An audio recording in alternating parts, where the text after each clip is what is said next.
right now and press the bell icon. Never miss an update. Hello friend, मैं आपका स्वागत करता हूं चैनल डीकेडी क्रिएशन पर। वीडियो में आगे बढ़ने से पहले हम उसके जो महान ज्ञाता थे अरिस्टोटल के बारे में थोड़ा बहुत कुछ जान लेते हैं, जो कि हमारे लिए बहुत ही जरूरी है। अरिस्टोटल का जन्म 384 बीसी में मैसिडोनिया के पास एक छोटे से शहर स्टिग्री में हुआ था। वो एक मिडिल क्लास से बिलोंग करते थे। उनके पापा पेशा में डॉक्टर थे। अरिस्टोटल के गुरु थे प्लाटो। प्लाटो के ही इंस्टीट्यूशन एकेडमी में अरिस्टोटल ने अपना शिक्षा प्राप्ति किया था। वहाँ पर अपना एजुकेशन कंप्लीट किया था। जब उनका एजुकेशन कंप्लीट हुआ, वो आगे जाकर अलेक्जेंडर द ग्रेट के भी गुरु बने थे। जब एथेंस में डेमोक्रेसी खत्म हो रहा था, उसी वक्त मैसिडोनिया ने एथेंस पर आक्रमण करके एथेंस को अपने कब्जे में ले लिया था, जिसके चलते हुए अरिस्टोटल को एथेंस को छोड़ना पड़ा था। वो अपने जो कर्मभूमि एथेंस था उसको छोड़कर वो अन्य बहुत प्रदेश में घूमना शुरू कर दिया था। अरिस्टोटल आगे जाकर अपना खुद का एक एजुकेशन इंस्टीट्यूशन खोले थे, जिसका नाम दिए थे लिशियम, जहां पर उन्होंने बहुत सारे बच्चे को फ्री ऑफ एजुकेशन देने की चेष्टा किया था। अगर हम अरिस्टोटल के क्रिएशन के बारे में बात करें तो उनके इम्पोर्टेंट क्रिएशन में 30 बुक आता है। उन 30 बुकों में उन्होंने अपना लेक्चर नोट्स के बारे में ज़्यादातर गुरुत्व देते हुए उसको लिखा है। उनमें से 3 जो कि उनका लेक्चर नोट्स में ज़्यादा गुरुत्व रखता है, वो है निकोमेन एथिक्स। निकोमेन एथिक्स मीन्स कैसे एक अच्छा जीवन यापन किया जाए, कैसे एक हैप्पी लाइफ जिया जाए, उसके बारे में वहाँ पर उन्होंने लिखा था। देन आता है पॉलिटिक्स, जो कि उनके इम्पोर्टेंट क्रिएशन में सबसे महत्वपूर्ण क्रिएशन था पॉलिटिक्स। उनका फेमस बुक था पॉलिटिक्स। अगर हम बात करें फुल चैप्टर जो कि पॉलिटिक्स के ऊपर ही आधारित है। अगर हम बात करें अन्य बुक के बारे में, उनमें से था मेटाफिजिक्स, रियोट्रिक और सोल। रियोट्रिक में जनरली क्या था, रियोट्रिक में जनरली कैसे एक अच्छा मोटिवेशनल स्पीच दिया जाए, कैसे लोगों को मोटिवेट किया जाए अपने स्पीच के थ्रू, उसके बारे में वहाँ पर बताया गया है। अगर हम बात करें अरिस्टोटल के बारे में, तो अरिस्टोटल बहुत ही विद्वान थे, जिनको हम पॉलिटिकल साइंस के जनक भी बोलते हैं। वो पॉलिटिकल साइंस के अलावा भी और बहुत सारे मास्टर साइंस में भी वो अध्ययन करे हुए थे। उनको वहाँ पर भी बहुत से जगह में उनको फादर के रूप में भी डिक्लेयर किया गया है। जैसे कि हम बायोलॉजी को ले लें, बायोलॉजी का भी फादर अरिस्टोटल को ही माना जाता है। अरिस्टोटल को विश्व एक महानतम व्यक्तियों में से गिनता है, क्योंकि उनके पास बहुत सारी चीज़ों का नॉलेज था। वो न खाली की पॉलिटिकल साइंस के फादर थे, उसके अलावा भी वो बहुत सारे और सोशल साइंस के और मास्टर साइंस के भी वो फादर रह चुके हैं। उनके पास बहुत ही नॉलेज था। उनका नॉलेज को अगर तुलना करें तो उनके पास बहुत सारे टॉपिक, बहुत सारे चीज़ों के ऊपर भी नॉलेज था, जैसे कि बायोलॉजी से लेकर mechanics, astronomy, logic, economics, politics, theology, rhetorics, poetic, हर एक चीज़ों के बारे में उनको जानकारी था। उनको ट्रू साइंटिस्ट के रूप में कंसीडर किया जाता था, क्योंकि उनको एक फिलोसोफर के रूप में, एक टीचर के रूप में, master of all social science के रूप में हम उनको जानते हैं। अगर हम अरिस्टोटल के कंट्रीब्यूशन के बारे में बात करें तो विश्व में उनसे ज़्यादा कंट्रीब्यूशन मैंने अभी तक किसी का भी नहीं देखा, क्योंकि अरिस्टोटल एक महानतम व्यक्तियों में से गिने जाते हैं। उनको खाली पॉलिटिकल साइंस के फादर के अलावा और बहुत सारे चीज़ों के लिए भी याद किया जाता है, जैसे कि political realism, founder of historical and comparative method, constitutionalism and formula logic. हर एक चीज़ का वो ज्ञाता थे। उनके पास बहुत सारी चीज़ का नॉलेज था। फ्रेंड, अब हम क्या करेंगे, अरिस्टोटल को लेकर उनके बारे में और थोड़ा जानने की कोशिश करेंगे। पहले तो प्लाटो का जन्म हुआ था स्टिग्री में, जो कि 384 बीसी में। उनके पापा पेशा में डॉक्टर थे, जो कि मैसिडोनियन किंग के फिजिशियन भी थे। अरिस्टोटल 18 साल की उम्र में ही स्टिग्री छोड़कर एथेंस चले आए थे। उसके बाद उन्होंने प्लाटो के एकेडमी को ज्वाइन किया। वहाँ पर वो शिक्षा प्राप्ति करने लगे। अरिस्टोटल वहां पर 20 साल तक ठहरे हुए थे, जब तक उनका गुरु का देहांत नहीं हुआ था। आगे जाकर अरिस्टोटल प्लाटो के एकेडमी के फैकल्टी भी चुने गए। Faculty means as a teacher उनको वहां पर चुना गया था। उसके बाद उन्होंने वहां पर बच्चे लोगों को पढ़ाना भी शुरू कर दिया था।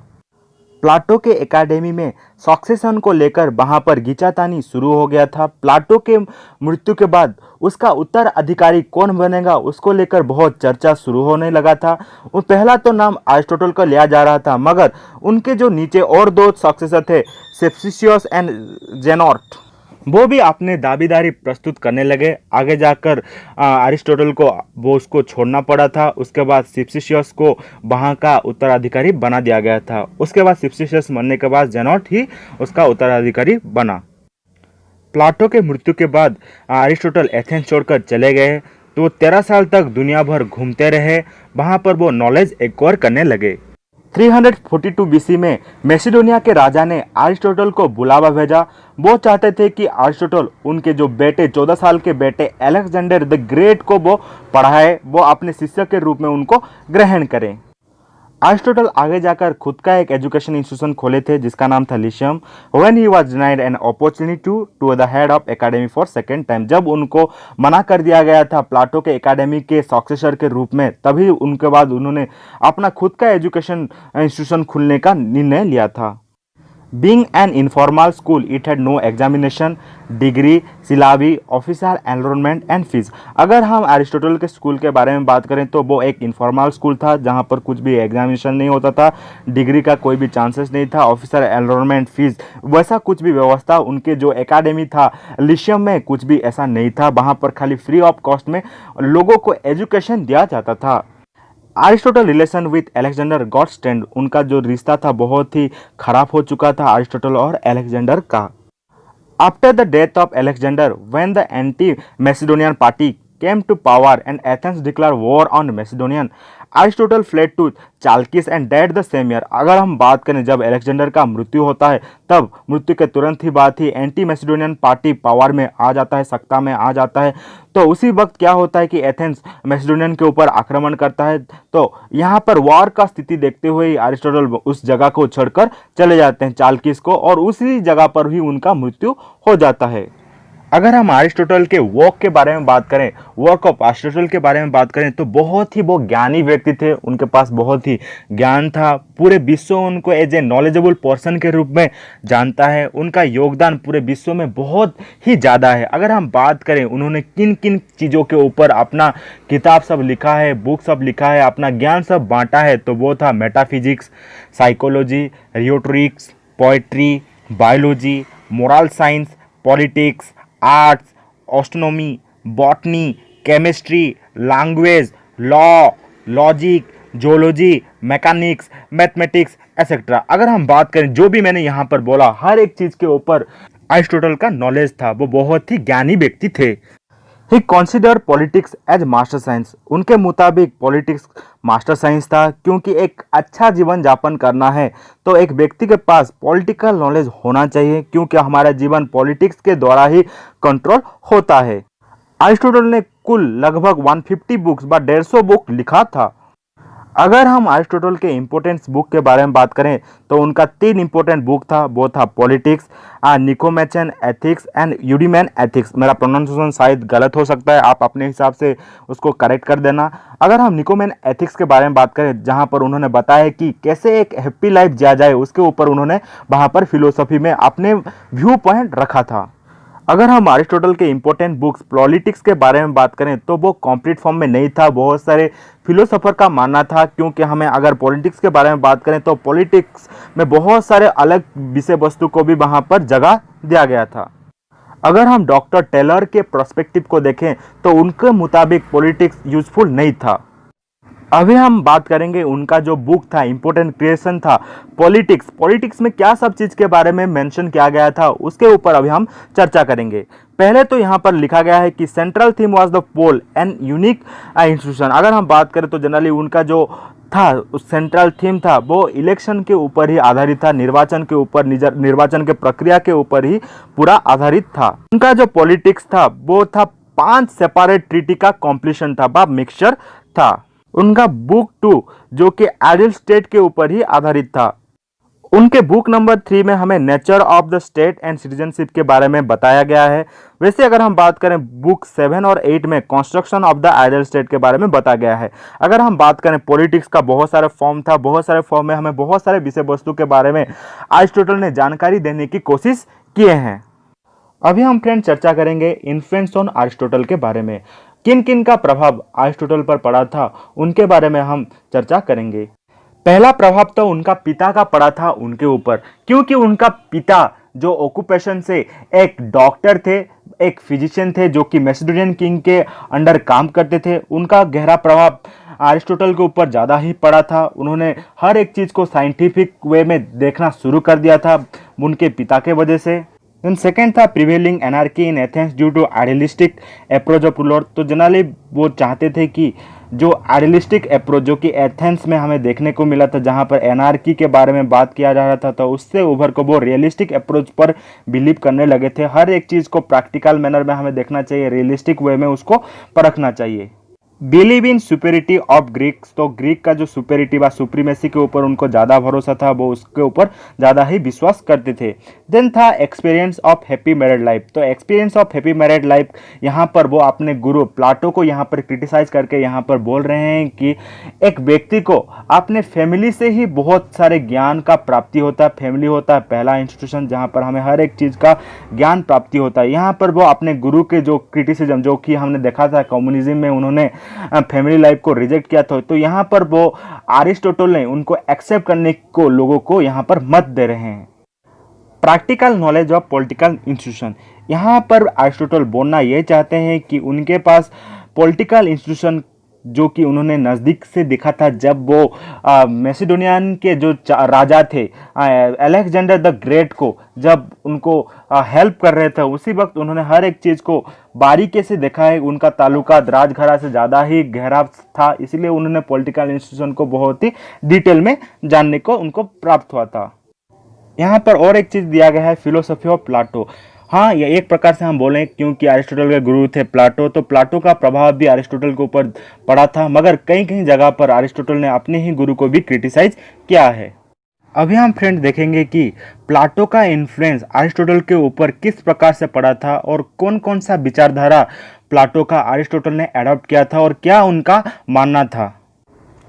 Government of selected few trend citizen. तो उनका मानना था कि जो भी सरकार में हो बहुत ही ट्रेंड पर्सन हो, क्योंकि जो भी सरकार चलाता है उसको ज्ञानी होना चाहिए, क्योंकि उसका नॉलेज का परिभाषा होना चाहिए, क्योंकि एक मूर्ख व्यक्ति को हम राजगद्दी पर कभी भी नहीं बैठा सकते हैं। अगर हम ऐसे व्यक्ति को अगर हम राजा बनाते हैं तो हम हमारे लिए खुद के लिए ही गड्ढा खोलेंगे। तो ये उनका मानना था। State in indispensable for the development of human faculty. यहाँ पर अगर हम बात करें स्टेट और इंडिविजुअल एक दूसरे से जुड़े होते हैं। स्टेट इंडिविजुअल के लिए काम करता है और इंडिविजुअल स्टेट के प्राइड के लिए काम करता है, तो एक दूसरे से जुड़े रहते हैं। अगर हम दोनों को एक तरफा से दें तो अगर दोनों अच्छे से अपना काम करें तो किसी को भी कोई तकलीफ नहीं होगा।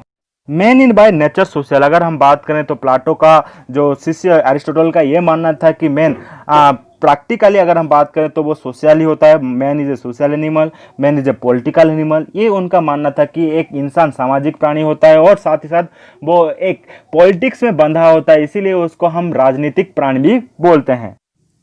No contradiction between the interest of the state and individual. तो जनरली यहाँ पर साफ साफ बता दिया गया है कि दोनों को इंटरेस्ट को लेकर कोई भी डिस्टर्बेंस नहीं होना चाहिए। तो एक तरफा से हम बोलें तो यहाँ पर हमें कॉमन इंटरेस्ट के ऊपर ही गुरुत्व देना है। Good life is possible in city state. तो जनरली उनका मानना था कि एक सिटी स्टेट के भीतर एक इंडिविजुअल को एक बेहतर जीवन जीने का अधिकार प्राप्त हो सकता है। Democracy is not ideal form of government. जैसे कि उनके गुरु प्लाटो का मानना था कि डेमोक्रेसी एक आइडियल फॉर्म ऑफ गवर्नमेंट नहीं था, वैसे ही अरिस्टोटल का भी ये मानना था कि डेमोक्रेसी एक आइडियल फॉर्म ऑफ गवर्नमेंट नहीं है। डेमोक्रेसी से क्या होता है कि सोसाइटी में डिसऑर्डर क्रिएट होता है, डिस्टर्बेंस क्रिएट होता है। Education play an important role in the state. उनका मानना था कि एजुकेशन एक बहुत ही बड़ा इम्पोर्टेंट रोल प्ले करता है एक समाज के भीतर। एक समाज में संतुलित बनाए रखने में, एक व्यक्ति को इंटेलेक्चुअल बनाने में, एक व्यक्ति को रैशनल बनाने में एक एजुकेशन बहुत ही अहम योगदान प्ले करता है। इसीलिए एजुकेशन को हमें महत्वपूर्ण जगह पर रखना है ताकि एक व्यक्तिगत स्तर पर एक इंडिविजुअल का डेवलप हो पाए। अभी हम देखेंगे difference between the idea of Plato and Aristotle. Plato और अरिस्टोटल का आइडिया एक दूसरे से कैसे भिन्न थे उसके ऊपर अभी हम आलोचना करेंगे। अगर हम प्लाटो को व्यू को देखें तो प्लाटो आइडियलिस्टिक वे में हर एक चीज़ को परखते थे, देखते थे, जो कि हमारे समाज में प्रैक्टिकली वो जो नहीं हो सकता है। जैसे कि हम बोल सकते हैं कि यूटोपियन व काल्पनिक दुनिया में जो घटना घटित होता है उसके बारे में प्लाटो का थॉट था। मगर जो अरिस्टोटल ने जो अपना व्यू रखा था वो रियलिस्टिक वे में था। हर एक चीज़ को वो प्रैक्टिकली देखना चाहते थे, वो रियल वे में देखना चाहते थे, वो रियलिज्म स्पिरिट को ज़्यादा मानते थे। Plato suggested noble institution communism philosopher king. तो अगर हम बात करें तो प्लाटो ये सब चीज़ को ज़्यादा महत्व देते थे। एक समाज के भीतर कम्युनिज्म स्पिरिट होना चाहिए। तो स्पेशल अगर हम उनका कम्युनिज्म को देखें तो जनरली गार्डियन क्लास को लेकर ही था। जनरली वहाँ पर उन्होंने बताया था कि कैसे एक सोशल ऑर्डर मेंटेन रहे। तो दूसरी तरफ अरिस्टोटल ने कंजर्वेटिव रेस्पेक्ट एग्जिस्टिंग इंस्टीट्यूशन के बारे में बताया था। तो वहाँ पर वो बताए हैं कि एक सोसाइटी अगर हमारे इंस्टीट्यूशन को जो अभी चल रहा है अगर उसी को ठीक से प्रॉपर वे में उसको माने तो हमारे सोसाइटी में कोई भी तकलीफ नहीं हो सकता है। प्लाटो फंक्शनल स्पेशलाइजेशन, अगर हम प्लाटो के बारे में बात करें तो प्लाटो ने फंक्शनल स्पेशलाइजेशन के बारे में ज़्यादा गुरुत्व दिया था, जहाँ पर उन्होंने क्लास सोसाइटी के बारे में बताया था, जहाँ पर रूलर क्लास से वॉरियर क्लास से लेकर प्रोड्यूसर क्लास तक के ड्यूटी के बारे में उन्होंने ब्रीफली डिस्क्राइब किया था, जिसको अरिस्टोटल ने क्रिटिसाइज भी किया था। तो उन्होंने वो जो थ्योरी प्लाटो के द्वारा दिया गया था उसको अरिस्टोटल ने क्रिटिसाइज किया था। अगर हम बात करें प्लाटो का जो थ्योरी था communism of wifes and property, उसी को भी अरिस्टोटल ने क्रिटिसाइज करके वहाँ पर उन्होंने फैमिली और प्राइवेट प्रॉपर्टी को भी ज़्यादा गुरुत्व दिया था।